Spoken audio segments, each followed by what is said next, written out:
Hello friends, I'm Harish Demla from Accurate Fortune Astrology। दोस्तों आज हम बात करने जा रहे हैं वीनस की 12th हाउस की प्लेसमेंट के बारे में। और ये एरीज लगन में वीनस की लास्ट प्लेसमेंट है। दोस्तों जैसा कि आपको मालूम है कि एरीज लगन में वीनस रिप्रेजेंट करता है सेकंड हाउस को एंड सेवंथ हाउस को। और सेकंड हाउस है हमारी फैमिली और वेल्थ का और स्पीच का, और सेवंथ हाउस है हमारी रिलेशनशिप्स का, चाहे वो वाइफ के साथ हो या पार्टनरशिप हो हमारी, यानी पार्टनर्स के साथ हो या लोगों के साथ हो। और 12th हाउस लॉस का घर है, एक्सपेंस का घर है, बैड प्लेजर्स का घर है, सेक्स सेंसुअलिटी से पूरा जुड़ा हुआ है, स्पिरिचुअलिटी से भी जुड़ा हुआ है, मोक्ष का घर है। और एक आइसोलेटेड प्लेस है। इसका रिलेशन हॉस्पिटल से भी है, जेल से भी है, एसाइलम से भी है, दुनिया भर के आश्रम्स वगैरह से भी है। आइसोलेशन किसी भी टाइप की हो, चाहे वो फॉरेस्ट की आइसोलेशन हो या माउंटेन्स की हो, यानी कि जो भी आइसोलेटेड प्लेसेस हैं जो इस हमारे जो सिविलाइजेशन से थोड़े से कटे हुए हैं या हमारे अपने लोगों से कटे हुए हैं, यूँ समझना चाहिए, वो 12th हाउस ही रिप्रेजेंट करता है। 12th हाउस का रिलेशन फॉरेन कंट्रीज से भी है, क्योंकि फॉरेन कंट्री में भी कहीं ना कहीं हम अपने लोगों से डिस्टेंट हो जाते हैं। तो आइए देखते हैं कि अगर वीनस यानी कि planet of love and compassion and passion and sex and relationships and wealth 12th house यानी कि लॉस के घर में आ जाए तो हमें किस तरह के फल देगा, या बैड प्लेजर्स के घर में आ जाए या स्पिरिचुअलिटी के घर में आ जाए। तो दोस्तों सबसे पहली बात यह है कि यहाँ वीनस एग्जॉल्टेड साइन में आ जाएगा। 12 नंबर राशि में वीनस एग्जॉल्टेड साइन में होता है। और वीनस की जो बेसिक क्वालिटी है रिलेशनशिप है, प्लेजर्स है, इंजॉयमेंट है।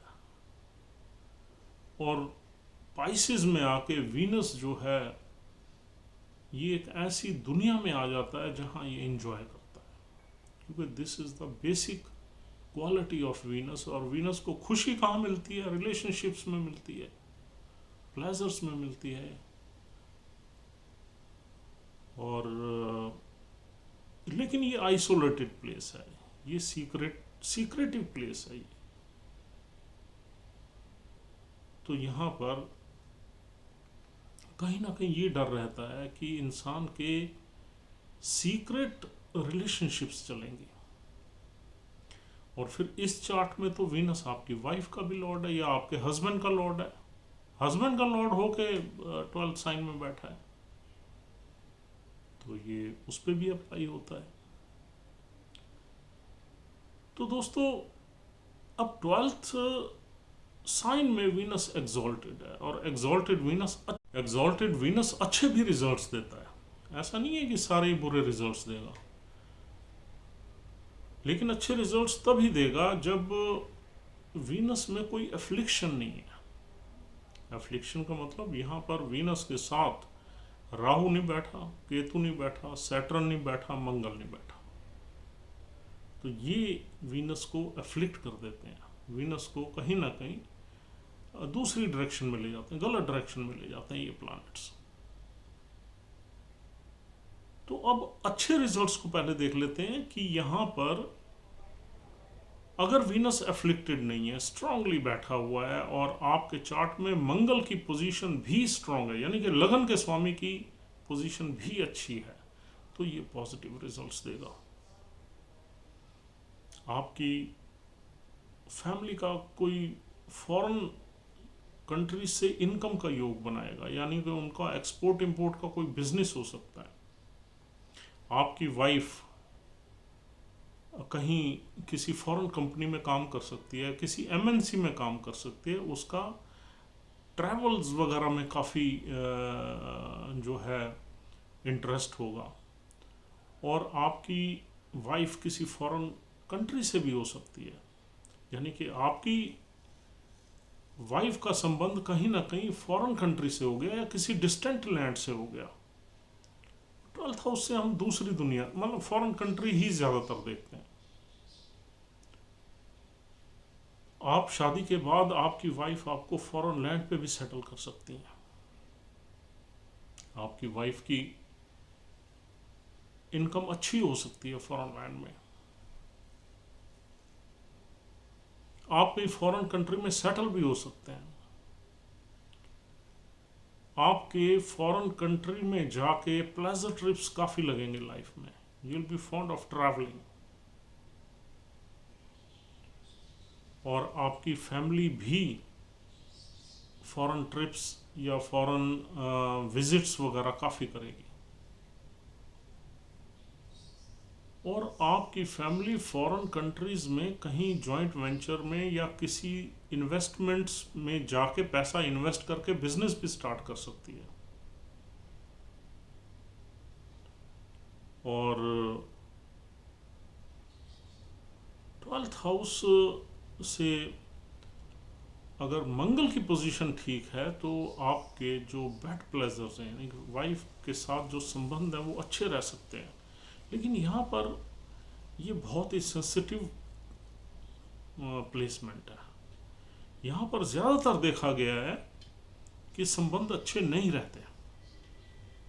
उसकी वजह ये है कि 12th हाउस में कोई ना कोई प्लैनेट अफ्लिक्ट करता ही है, अपनी दृष्टि से या प्लेसमेंट से, और वहाँ वैवाहिक संबंधों में दिक्कत आ जाती है। देखिए, विवाह का स्वामी 6th में, 8th में या 12th में आपके विवाह को खराब ही करता है, चाहे वो एग्जॉल्टेड साइन में ही क्यों ना हो। क्योंकि एग्जॉल्टेड साइन में भी हमने देखा है 10 में से 9 चार्ट्स में वो एफ्लिक्टेड ही होता है। हाँ, अगर कोई एफ्लिक्शन नहीं है और मंगल बहुत पावरफुल है और मून की पोजीशन भी बहुत अच्छी है, तो यहाँ पर इंसान वैवाहिक जीवन में अच्छे संबंध रहेंगे उसके वाइफ के साथ। लेकिन यहाँ जैसे ही इसका अफ्लिक्शन हुआ, या आपके लगन का लॉर्ड, यानी कि एरीज लगन का लॉर्ड मंगल है, मंगल की प्लेसमेंट कहीं वीक हाउस में हो गई या चंद्र की प्लेसमेंट कहीं खराब हो गई, तो आपका मन जो है वो डिविएट हो जाएगा और यहाँ पर वीनस आपको गलत रिजल्ट्स देगा। आपके वैवाहिक संबंधों से, यानी कि फिजिकल रिलेशनशिप में यहाँ डिससेटिस्फेक्शन आ जाएगी, यहाँ सेटिस्फेक्शन में कमी आ जाएगी। तो ये योग काफ़ी रिस्की है और ये हमारी वैवाहिक संबंध को खराब रखता है। और वीनस वैसे ही बड़ा डेलिकेट सा प्लैनेट है, इसका थोड़ा सा भी अफ्लिक्शन इसको डिस्टर्ब कर देता है और ये बुरे रिजल्ट्स देना शुरू हो जाता है। तो ये प्लेसमेंट ज़्यादा अच्छी नहीं है, even if it is in exalted sign. हमने बहुत कम चार्ट्स पे देखा है कि इस तरह की प्लेसमेंट अच्छे रिजल्ट्स दे प्रैक्टिकली। और दोस्तों, यहाँ पर इंसान कहीं ना कहीं सेक्स एंड सेंसुअलिटी में आ जाता है, एडिक्शन में आ जाता है। यहाँ पर अगर मून बैठ जाए वीनस के साथ, या राहु बैठ जाए, या इनकी दृष्टि आ जाए, या सैटर्न ही बैठ जाए, तो यहाँ पर आदमी एडिक्शन में आ जाता है, किसी न किसी ड्रिंक्स या ड्रग्स या स्मोकिंग के नशे में आ जाता है। और कहीं कहीं ऐसा देखा है कि ओवर सेक्स भी हो जाता है, और ये भी एक एडिक्शन है। इस तरह की एडिक्शन में भी नेटिव चला जाता है। और ये दोस्तों, यहाँ पर अगर गुरु साथ बैठ जाए तो थोड़ा सा बचाव हो जाता है, क्योंकि गुरु जो है, गुरु का ही हाउस है और स्पिरिचुअलिटी से कहीं ना कहीं कनेक्ट करता है। और केतु भी यहाँ बैठ जाए तो कहीं ना कहीं स्पिरिचुअलिटी से कनेक्ट करने की कोशिश करता है इंसान को, क्योंकि स्पिरिचुअलिटी भी हम यहीं से देखते हैं। और दोस्तों, यहाँ पर हमारी रिलेशनशिप में कुछ ना कुछ डिस्टेंस रहता ही है, कुछ ना कुछ मिसअंडरस्टैंडिंग्स रहती है, कुछ ना कुछ सीक्रेट्स रहती हैं, यानी कि हस्बैंड वाइफ की रिलेशनशिप में। तो उस वजह से भी इंसान की मैरिटल लाइफ में जो ब्लेसिंग्स है उनमें कमी आ जाती है। और दोस्तों, यहाँ पर एडिक्शन का बहुत बड़ा डर रहता है। यहाँ पर राहु भी आप इंसान को, वीनस के साथ अगर राहु बैठ जाए तो एडिक्शन में भी ले जाता है। और बेड प्लेजर्स का तो हाउस ही है, बेड प्लेजर्स में तो कहने की बात ही नहीं है, वो तो it is a house of bed pleasures. उसमें तो पूरा ही इंसान को ले जाने की कोशिश करेगा राहु। और मून बैठ जाए तो यानी आपका माइंड भी वहीं हो गया, और आपकी डिजायर्स जो है, पर्टिकुलरली सेक्सुअल डिजायर्स, वो भी वहीं हो गई। तो माइंड और डिजायर्स दोनों का जब संबंध हो गया तो आप उस चीज में जाने का आपको बहुत चांसेस रहेंगे। और फिर यहाँ पर अगर बुध भी इसके साथ बैठ जाए तो भी ऐसा माना जाता है कि आपकी इंटेलिजेंस भी वहीं काम करती है। हाँ, ये प्लेसमेंट जो है फॉरेन कंट्री की सेटलमेंट के लिए बहुत अच्छी है।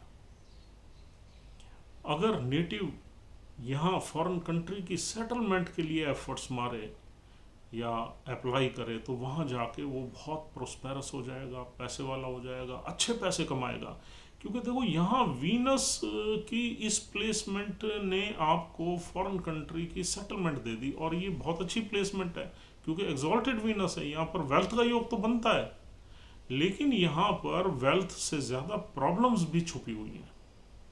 और एरीज लगन में पर्टिकुलरली वीनस आपकी वाइफ को बिलोंग कर रहा है, आपके हस्बैंड को बिलोंग कर रहा है, तो प्रॉब्लम्स और ज़्यादा सीवियर हो गई। फैमिली को बिलोंग कर रहा है तो प्रॉब्लम्स भी उल्टी सीधी हैं सारी। भाई, आजकल के टाइम में स्पिरिचुअलिटी से कनेक्ट होना भी कोई नहीं चाहता, इज ए मटेरियल वर्ड। और आजकल के टाइम में अगर इंसान मैरिज के बाद किसी बेड प्लेजर्स में या सेक्स सेंसुअलिटी में जाता है, वहाँ भी आपकी मैरिटल लाइफ ख़राब हो जाती है।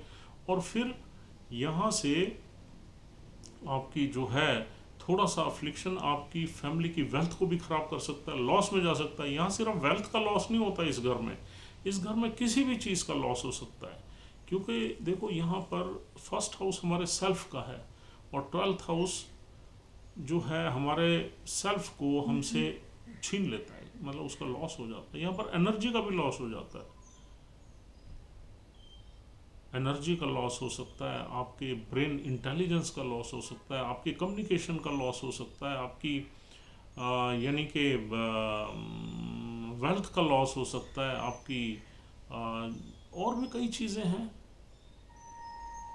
जिनका यहाँ पर लॉस हो सकता है। इट ऑल डिपेंड्स कि यहाँ पर कौन सी प्लानेटरी पोजीशन है, कौन से प्लैनेट्स बैठे हैं वीनस के साथ या उसको देख रहे हैं। फिर यहाँ से बैठा हुआ वीनस 6th हाउस को देखता है, तो 6th हाउस के सारे ऑब्स्टेकल्स को जो है वो अट्रैक्ट करता है, यानी कि डेथ है, डिसीज़ है, एनिमीज़ है, लिटिगेशंस हैं, ये सारी चीज़ें एक्टिवेट हो जाती हैं इंसान की लाइफ में। तो ओवरऑल अगर हम इसे कंक्लूड करें तो this is not a good placement even if Venus is sitting in exalted sign, but practically we have seen ये कोई बहुत अच्छे फल नहीं देता इंसान को, ये बुरे फल ज़्यादा देता है, और इंसान की जो मैरिड लाइफ है उसको ख़राब ही करता है। तो दोस्तों, आइए देखते हैं कि ये वीनस किस नक्षत्र में मिलेगा। एक तो पूर्व भाद्रपद नक्षत्र हमने कल छोड़ा था, जिसका एक चरण यानी कि चौथा चरण इसी साइन में आता है, पाइसिस साइन में आता है। पूर्व भाद्रपद नक्षत्र गुरु का नक्षत्र है, गुरुदेव की ब्लेसिंग्स है इस नक्षत्र पे, लेकिन ये नक्षत्र कोई बहुत ज़्यादा अच्छा नहीं है। यहाँ पर आदमी ड्यूअल माइंडेड होता है, उसकी दो पर्सनैलिटी, दो फेस होते हैं। उस इंसान को आप समझ नहीं सकते, और दिखने में वो कुछ होता है और एक्चुअली वो कुछ अंदर से उसकी एक दूसरी पर्सनैलिटी होती है। और ये वाला चरण जो है, 4th पद जो है इस नक्षत्र का पाइसिस में ही गिरता है, पाइसिस में ही आता है 0 से 3.2 डिग्री तक। और ये चरण जो है कैंसर नवांश में आता है, यानी कि कैंसर में आता है, तो मून की क्वालिटीज़ भी यहाँ आ जाती हैं। तो इंसान जो है यहाँ पर मोर और लेस वही चीज़ हो गई जो हमने मून से रिलेटेड बताई है आपको। मून और वीनस का जो कंजंक्शन होता है, कहीं ना कहीं मून की इमोशंस हमारी यहाँ आ जाती हैं, उसमें ये जो है प्लानट आ जाता है। यानी कि पूर्व भाद्रपद के चौथे चरण में यहाँ पर कहीं ना कहीं हमारे मन से रिलेशन है, इसका इमोशन से रिलेशन है, तो यहाँ के सारे सिग्निफिकेंस में वो इन्वॉल्व हो जाता है। यानी कि उल्टे सीधे कामों में इन्वॉल्व हो सकता है पूर्व भाद्रपद नक्षत्र में। और 3.2 डिग्री से लेके हमारा 16.4 डिग्री तक उत्तर भाद्रपद नक्षत्र मिलता है, जो शनिदेव का नक्षत्र है। ये नक्षत्र बहुत ही खतरनाक नक्षत्र है। यहाँ पर वो सारी चीज़ें मिलती हैं गलत जो हमने आपसे डिस्कस की है। थोड़ा सा भी एफ्लिक्शन, यानी कि शनिदेव यहाँ पर इंसान को लिप्त कर देते हैं उल्टी सीधी चीज़ों में। यानी कि यहाँ इंसान की डिज़ायर्स बहुत बढ़ जाती हैं। यहाँ आदमी ड्रग्स वगैरह में या नशे में या एडिक्शन में भी इसी नक्षत्र में आ सकता है। और यहाँ पर इंसान लेजी हो जाता है। तो उत्तर भाद्रपद का में अगर यहाँ पर वीनस है तो आपको अच्छे रिजल्ट्स नहीं देगा। फिर भी आपने शनि की प्लेसमेंट देखनी है कि ये आपको यहाँ से कुछ अच्छी चीज़ें देगा या नहीं देगा। शनि की प्लेसमेंट अगर स्ट्रांग है, 10th 11th हाउस में है, तो डेफिनेटली फाइनेंशियली ये ब्लेस करेगा आपको। और शनिदेव के बाद रेवती नक्षत्र आता है बुध देव का। ये नक्षत्र कहीं ना कहीं स्पिरिचुअलिटी से जुड़ा हुआ है। इस नक्षत्र का सिग्निफिकेंस जो है ना, वो पाइसिस साइन के सिग्निफिकेंस से मिलता जुलता है। तो ये नक्षत्र अच्छा नक्षत्र माना जाता है। और यहाँ पर इंसान, ये नक्षत्र कहीं ना कहीं एक स्पिरिचुअलिटी की तरफ पुश करता है इंसान को। तो आप स्पिरिचुअल एक्टिविटीज़ में आ सकते हैं और स्पिरिचुअलिटी में कुछ अच्छा काम कर सकते हैं, कुछ लोगों की मदद कर सकते हैं, कहीं किसी NGO से जुड़ सकते हैं, किसी आश्रम से जुड़ सकते हैं, किसी हॉस्पिटल में सर्विस कर सकते हैं, हॉस्पिटल में अपनी सर्विस दे सकते हैं, या आप और कोई ऐसा काम कर सकते हैं जो हमारे समाज के लिए फ़ायदे का हो, यानी कि उनकी कुछ लोगों को बेनिफिट करे, वो जो डिप्राइव्ड लोग हैं। और वैसे भी यहाँ पर जो छठा घर है वो अंडर प्रिविलेज लोगों का भी घर है। यहाँ बैठ के इंसान कुछ अंडर प्रिविलेज लोगों के लिए कुछ न कुछ करता ज़रूर है, क्योंकि वो भी इम्पैक्ट यहाँ पर बैठे हुए वीनस में आता ही आता है। तो नेटिव की इच्छा रहती है कि वो अंडर प्रिविलेज लोगों के लिए कुछ करे किसी भी तरीके से। तो दोस्तों, रेवती नक्षत्र चलता है 16.4 से 30 डिग्री तक। तो रेवती नक्षत्र अच्छा नक्षत्र माना जाता है, बुधदेव का नक्षत्र है। तो दोस्तों, फिर भी बुधदेव की प्लेसमेंट आप ज़रूर देख लें कि आपको किस तरह के ये फल देगा। और दोस्तों, यहाँ बैठा हुआ वीनस आपको कुछ इस तरह के फल देगा। इस वीनस को आपने बहुत ही क्लोजली देखना है। यहाँ पर ये देखना है कि 12th हाउस में कोई अफ्लिक्शन तो नहीं है, और 12th हाउस पे किसी मैलेफिक प्लानट की दृष्टि तो नहीं है। अगर इसमें से कुछ भी है, अगर कोई कंजंक्शन है, कोई उसके साथ बैठा हुआ मैलेफिक प्लानट, तो आप ये समझ लें कि ये अच्छे फल नहीं देगा, बुरे ही फल देगा। और अगर किसी का आस्पेक्ट है तो बुरे फलों में थोड़ी सी कमी ज़रूर रहेगी, क्योंकि आस्पेक्ट का इम्पैक्ट इतनी स्ट्रांग नहीं होता जितनी साथ बैठे प्लानट का होता है। तो कहीं ना कहीं उनमें कमी रहेगी बुरे फलों में, लेकिन फिर भी इसको हम अच्छा नहीं कह सकते। हाँ, यहाँ पर वीनस अगर विदाउट एनी अफ्लिक्शन बैठा हुआ है बिल्कुल क्लीन वे में, और 12th हाउस में, तो आपको कुछ अच्छी चीज़ें भी देगा। आपको फॉरेन की अच्छी सेटलमेंट दे सकता है, आपकी फैमिली को कहीं ना कहीं फॉरेन सोर्सेज से वेल्थ जनरेट करा सकता है, बेनिफिट्स दे सकता है। आपकी वाइफ जो है आपको कहीं फॉरेन कंट्री में सेटल कर सकती है, आपकी वाइफ की इनकम फॉरेन लैंड से हो सकती है या किसी एमएनसी कंपनी से हो सकती है, और आप ट्रैवलिंग में लाइफ को इंजॉय करने के लिए प्लेजर ट्रिप्स ज़्यादा ले सकते हो, और डेफिनेटली फॉरेन कंट्री में जाके सेटल भी हो सकते हो। तो ये कुछ अच्छे रिजल्ट्स वीनस तब देगा जब वो विदाउट एफ्लिक्शन है और बड़ा स्ट्रांगली बैठा, और मंगल की पोजीशन यानी कि आपके लगन की पोजीशन भी स्ट्रांग है, और चंद्र भी कहीं अच्छा बैठा हुआ है। तो दोस्तों इस तरह से कुछ आपने इसको एनालाइज करना है इस प्लेसमेंट को। So friends, this is all for the day, and I hope that this is useful information for you. And as usual, my number is 9899105355. If you want to contact me, just dial this number, and we provide exclusive consultation on your chart.